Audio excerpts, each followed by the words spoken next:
Motivation House. Yes, that is my channel. Thank you for watching it. You are the one I have been waiting for.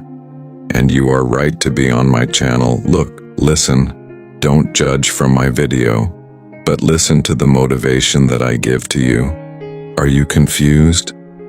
Let's just start right now. Prepare your focus, prepare your coffee, and prepare everything that you think is important. But there is little discussion about the habits we already have that are completely harmful for our lives. Epictetus said this: "There are two vices far darker and more serious than the rest: lack of persistence and lack of self-control. Persist and resist." Epictetus knew that the key to living rightly is to persist and resist. To persist means never stopping to make an effort and act properly, even when we don't feel like it. It means developing new ways of acting that make us better. Creating good habits is not easy, so we need to be persistent. The other key is to resist. Resistance means avoiding temptations and bad habits that destroy us.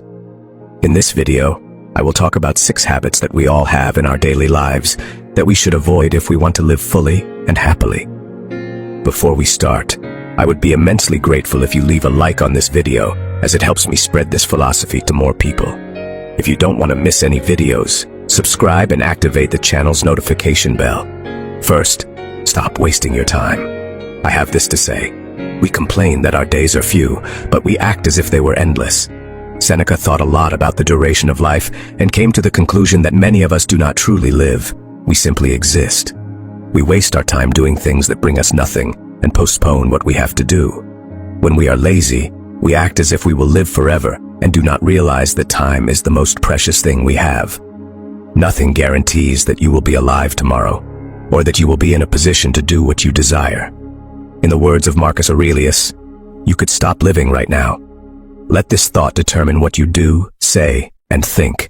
Let this reflection on time make you not waste it and value it as it deserves. The first step to living a good life is to start taking the time we have seriously. Second, stop emotionally clinging to things. The Stoics believe that we need to learn to let go not only physically, but also emotionally. If you made a mistake in your life, do not torture yourself with it. Learn from it so as not to repeat it again. Guilt and regret do not help. This does not mean that it is wrong to feel these emotions. These emotions help us understand that we acted wrongly. But once we understand that we acted wrongly and learn from the situation so as not to repeat the same mistake, we should not allow these emotions to continue tormenting us. We all make mistakes. Do not suffer excessively because of them, and always look for ways to grow from the error. Third, stop procrastinating. Marcus Aurelius wrote in his Meditations the following: "You could do something good today, but you choose to do it tomorrow." Or in the words of Seneca, "All fools have in common that they are always getting ready to begin." We prefer to say, "I'll do this tomorrow," instead of saying, "I'll never do this." Although many times when we postpone something, we never get around to doing it. If you have something to do it now. What is the point of postponing something you have to do? Even if it makes you lazy, it is always better to do what you should do now for several reasons. The first, as I mentioned before, is because our time is limited. And the second is that rest is more enjoyable when you fulfill your obligations. When you postpone something out of laziness, you feel guilty and know that you should be doing something instead of resting. You do not enjoy the rest in the same way because deep down, you know you do not deserve it. The worst thing is that you will still have to do it sooner or later, so you gain nothing by delaying it. Few feelings are better than the satisfaction of a job well done, and doing it well means doing it at the right time, not later. Fourth, stop being a slave. Seneca wrote the following: "He is a slave. Show me someone who is not a slave. One is a slave to lust, another to greed, a third to ambition, and all are slaves to hope. All are slaves to fear. There is no more shameful slavery than voluntary servitude." Seneca was right when he said that we are all slaves to something. Oftentimes we don't even realize it. We forget that to be truly free, we must have our mind fully under our control, and thus be able to resist the temptations that appear in our lives. The best tool to achieve freedom and master our minds is discipline. For some it will be harder than for others, but we must all remember daily who is in charge, us or our impulses. Or in the words of Epictetus, no man is free who is not a master of himself. Fifth, stop settling for mediocrity. Strive for excellence. Every time you do something in your life, ask yourself, did I give my best?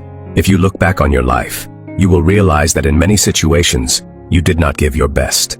The question is, Why are you doing something that does not deserve your best? And if it does, why didn't you give your best? Ask yourself this question in everything you do, and you must always give your best. We do not control whether we will succeed in our actions, whether we will win or lose, or whether we will be recognized for what we do. But it is in our control to try our best and give our best in what we do. Anything else that is not in our control should not matter to us. Why settle for doing something mediocre when you have the ability to do something extraordinary? Sixth, do not let anxiety dominate you. In his meditations, Marcus Aurelius wrote the following: "Today I escaped anxiety." Or no, I discarded it, because it was within me, in my own perceptions, not outside. Nothing external to me can disturb me. Only my judgments can do that. Anxiety does not help or improve you. It doesn't even help solve the problem. It's just a thought that torments you, thinking about what might or might not happen in the future. Realize that no matter what happens in the future, no matter how much uncertainty hangs over your life, you have already overcome worse situations before. Understand that you have the tools to deal with whatever bad things may arise in the future. Distinguish between the things you cannot control and the things that are under your control, and think about the worst that could happen.